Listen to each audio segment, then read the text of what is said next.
باب کی 30ویں آیت۔ پس جب یسوع نے وہ سرکہ پیا تو کہا تمام ہوا، اور سر جھکا کر جان دے دی۔ یہ ترتیب کے حساب سے خداوند یسوع مسیح کا چھٹا صلیبی کلمہ ہے، تمام ہوا۔ عزیز بہنوں اور بھائیوں، انگلش میں اسی کلمے کچھ اس طرح کہا گیا ہے، خداوند یسوع مسیح کے مبارک الفاظ it is finished، تمام ہوا۔ اور یونانی ترجمے میں اس کے جو لفظ یوز ہوا ہے ٹیلسٹائے کا بھی بتانا ضروری ہے، کیونکہ اس کے پیچھے بھی بہت مضبوط ایک تاریخ ہے، ہسٹری ہے، اس لفظ کے اندر بڑی پاور ہے، ٹیلسٹائے۔ خداوند یسوع مسیح نے سرکہ پیا اور کہا تمام ہوا، اور یسوع نے جان دے دی۔ اور خداوند یسوع مسیح نے آسمانی باپ کے سارے نجات کے اس انتظام پر، جس کے لیے خداوند یسوع مسیح روئے زمین پر آئے تھے، اس کو جب پایا تکمیل تک یسوع نے پہنچا دیا، تو خداوند یسوع نے کہا تمام ہوا۔ عزیز بہنوں اور بھائیوں، خداوند یسوع مسیح انسان اور خدا کے درمیان جو گناہ کی دیوار تھی، جو نفرت کی دیوار تھی، اس کو گرانے کے لیے آئے تھے، اور اس کو گرانے کے لیے یہ ضرور تھا کہ خدا کا ابدی کلمہ جسم اختیار کرتا۔ عبرانیہ اس کے 10 باب میں لکھا ہے، اور وہ دنیا میں آتے وقت کہتا ہے کہ تو نے میرے لیے ایک بدن تیار کیا، آپ کی نجات کے لیے، میری نجات کے لیے، اس نجات کے منصوبے کو پایا تکمیل تک پہنچانے کے لیے، ہمیں باپ سے ملانے کے لیے، اس بگڑے ہوئے آدم کو واپس گھر لانے کے لیے، آسمانی باپ کی حضوری میں لانے کے لیے یہ ضرور تھا کہ خداوند یسوع مسیح بدن اختیار کرتا، اور آپ کے اور میرے گناہوں کے لیے اس بدن کے اوپر تشدد کیا جاتا، اور وہ بدن صلیب پر چڑھا دیا جاتا، اور اس کا جو پاک اور پوتر خون تھا اس سے ہم دھلتے اور نجات کا کام مکمل ہو جاتا۔ خدا نے بائبل مقدس میں لکھا ہے، خدا نے آدم اور حوا کو بنایا، خدا نے ان کو اپنی صورت اور اپنی شبیہ پر بنایا، خدا نے ان کے رہنے کے لیے اور اپنی ملاقات کے لیے خدا نے باغ عدن تیار کیا۔ لیکن جب آدم اور حوا نے گناہ کر لیا تو ان کو باغ عدن سے باہر نکلنا پڑا۔ خدا کی حضوری جو گناہ برداشت نہیں کر سکتی، خدا کی آنکھ جو گناہ کو دیکھ نہیں سکتی، اس گناہ کے باعث آدم اور حوا کو باغ عدن سے باہر نکلنا پڑا، اور ایک جدائی کی دیوار کھڑی ہو گئی۔ خدا بھی پریشان ہو گیا کہ یہ کیا ہوا، آدم اور حوا کو میں نے اپنے لیے بنایا اور انہوں نے گناہ کر لیا اور یہ مجھ سے دور چلے گئے۔ لیکن خدا نے انسان کو اپنے پاس لانے کے لیے اس نجات کے منصوبے کو تیار کیا، اور مقدسہ مریم کا چناؤ کیا، اور مسیح خداوند نے بدن اختیار کیا تاکہ وہ اس جدائی کی دیوار کو گرا سکے۔ عزیز بہنوں اور بھائیوں، گناہ انسان اور خدا کے درمیان جدائی ڈالتا ہے، کیونکہ خدا کی آنکھ بائبل مقدس بتاتی ہے پاک ہے، اور خدا کی آنکھ جو ہے وہ گناہ کو دیکھ نہیں سکتی۔ اور یہی سبب تھا جب خدا نے آدم کو پکارا تو آدم نے کہا میں ڈرا۔ خدا نے کہا تو کیوں ڈرا؟ کہ انسان جو تھا وہ خدا کی آواز سے، خدا کی حضوری سے ڈرنے لگا۔ جب خدا موسیٰ سے باتیں کرتا تھا تو ایک دفعہ جب خدا نے لوگوں سے بات کرنے کی کوشش کی یا لوگوں نے مطالبہ کیا تو لوگوں نے کہا کہ نہیں موسیٰ تو ہی خدا سے باتیں کر لیا کر، کیونکہ انسان کے اور خدا کے درمیان ایک ایسی جدائی کی دیوار آ گئی تھی کہ انسان خدا کی حضوری کو برداشت نہیں کر سکتا تھا، اور خدا کا انسان کے سامنے آنا اور انسان کا خدا کے سامنے آنا یہ ناممکن ہو چکا تھا۔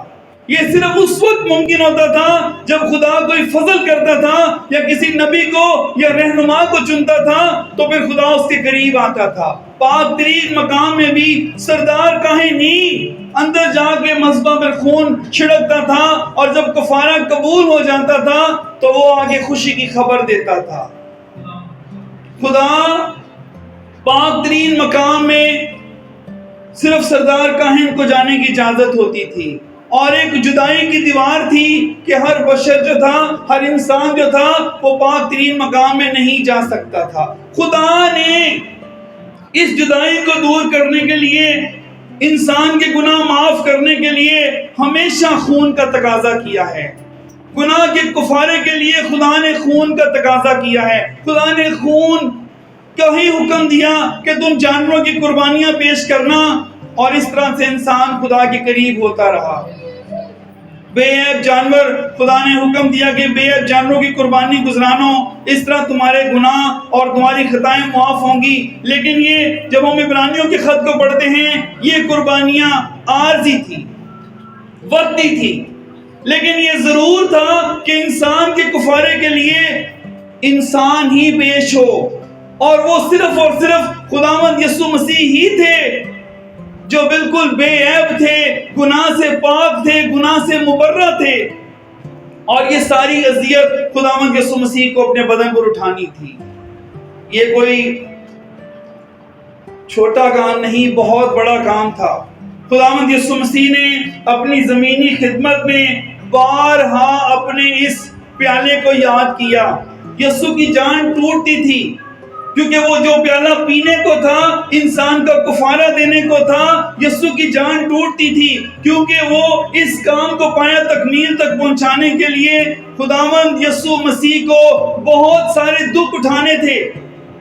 اس کا برملا تماشا ہونا تھا، اس کے اوپر کوڑے برسائے جانے تھے، وہ بھی رومی کوڑے، اس کو برہنہ کیا جانا تھا، اس کو صلیب پر مصلوب ہونا تھا۔ 6 گھنٹے تک خداوند کو صلیب پر برہنگی کی حالت میں لٹکنا تھا، کیونکہ یہ موت اسی طرح سے تھی، اور یہ سارے دکھ خداوند کو اپنی جان پر برداشت کرنے تھے، اور پھر اس طرح سے یہ کام پایا تکمیل تک پہنچنا تھا۔ یہ جو یونانی لفظ ٹیلسٹائی یوز ہوا ہے، پہلے جب حکومت کے مجرم ہوتے تھے سزا کی حالت میں، اگر کوئی شخص مجرم کو خرید لیتا تو پھر جب وہ قیمت دے دیتا اور مجرم کو چھوڑ دیا جاتا، اور وہ شخص اس کو اپنا غلام بنا لیتا، اس کی فائل پر ٹیلسٹائی کی مہر لگا دیتے کہ اس کی قیمت ادا ہو گئی، ٹیلسٹائی ہو گیا، یہ اس کی کوئی قیمت دے کر اپنا غلام بنا کر یہ لے گیا ہے، یہ ٹیلسٹائی ہو گیا ہے، اس کی قیمت ادا ہو گئی ہے۔ اور انجیل شریف میں جو خداوند یسوع مسیح کے لیے جو لفظ استعمال ہوا ہے، تمام ہوا، وہاں پر ٹیلسٹائی کا ورڈ یوز ہوا ہے کہ اس نے نجات کا سارا کام جو ہے وہ پایا تکمیل تک پہنچا دیا۔ اور جب ہم دیکھتے ہیں کہ جب وہ ہیکل کا پردہ پڑتا ہے تو وہ اس بات کی نشانی ہے کہ جو جدائی کی دیوار تھی، جو جدائی کا پردہ تھا، جو بیچ میں گیپ آ گیا تھا، وہ دور ہو گیا، وہ جدائی ختم ہو گئی، اور وہ دیوار ٹوٹ گئی، اور وہ پردہ پھٹ گیا، اور اس طرح سے اس نے اس کام کو پایا تکمیل تک پہنچا کر ہمیں باپ کے سپرد کر دیا، باپ کی حضوری میں لے آیا، باپ کی حضوری میں ہمیں لے کر آیا۔ اس نے اس نجات کے کام کو پایا تکمیل تک پہنچا دیا، اور خداوند یسوع نے کہا تمام ہوا۔ عزیز بہنوں اور بھائیوں، ہمیں ہمیشہ خداوند کی اس عظیم قربانی کو یاد رکھنا چاہیے کہ اس نے کس قدر ہمارے لیے بدن اختیار کیا۔ ہم لوگ جینے کے لیے پیدا ہوتے ہیں، لیکن خداوند یسوع مسیح مرنے کے لیے پیدا ہوا، وہ بھی ہماری خاطر. وہ اس موت کے پیالے کو پینے کے لیے پیدا ہوا. وہ اس کام کو پایا تکمیل تک پہنچانے کے لیے پیدا ہوا، صرف آپ کی اور میری خاطر. تو ہمیں ہمیشہ اس بات کو مد نظر رکھنا چاہیے کہ گناہ ایک بدبو ہے، گناہ ایک زہر ہے، گناہ ایک بدبو ہے، اسے نفرت کرنی چاہیے. گناہ ایک زہر ہے، اس کو اپنے اندر سے نکالنا چاہیے. گناہ ایک بوجھ ہے، اس کو اتار دینا چاہیے. کیونکہ گناہ کے باعث انسان ہمیشہ ہی خدا سے دور جاتا ہے، اور خدا باپ کے قریب لانے کے لیے خداوند یسوع مسیح نے وہ سارے دکھ جو ہیں اپنے اوپر برداشت کیے. اور یہ خداوند یسوع مسیح کا خون بہانا اس کے لیے لازم تھا. شروع سے ہی ہم دیکھتے آتے ہیں کہ پہلے بے عیب جانوروں کا خون بہا کر کفارہ دیا جاتا تھا، لیکن وہ قربانی کامل نہیں تھی. آپ دیکھیے بنی اسرائیل قوم، عبرانی لوگ جب مصر کی غلامی میں تھے تو خدا نے کہا تم برے ذبح کرو، چوٹوں پر اپنے چوٹوں پر خون لگاؤ. جن کی چوٹوں پر خون تھا وہاں اندر جشن منایا جا رہا تھا، برے کھائے جا رہے تھے. اور جن کی چوٹوں پر خون نہیں تھا وہاں پر کوہرام مچا ہوا تھا، صفے ماتم بچھے ہوئے تھے، پلوٹھے مر رہے تھے، رونا اور ماتم تھا. آج بھی جن کی چوٹوں پر، جن کے ماتھوں پر، جن کی زندگیوں پر خداوند یسوع کے خون کی مہر ہیں، وہ نجات یافتہ ہیں، وہ نجات پا چکے، وہ آسمان کے لیے مخصوص ہو گئے. جو یسوع کے خون پر ایمان لے کر آئے وہ مخصوص ہو گئے آسمان کی بادشاہی کے لیے. اور جنہوں نے یسوع کے خون پر ایمان نہیں لے کر آئے وہ ایک مردہ حالت میں ہیں. اس نے اپنا بدن پیش کر دیا، اپنا خون پیش کر دیا، اس نے وہ مار کھائی، وہ کوڑے کھائے، وہ صلیب اٹھائی اور اپنا خون بہا دیا اور جان دے دی. یسوع نے کہا تمام ہوا. ہمارے اندر جو زندگی کی لہر ہے وہ یسوع کے خون کے باعث ہے. ہماری امیدیں جو آسمان سے جڑی ہیں وہ یسوع کے پاک خون کے باعث ہیں، کیونکہ اس نے نجات کے کام کو پایا تکمیل تک پہنچایا. خداوند آپ کو برکت دے. شکریہ.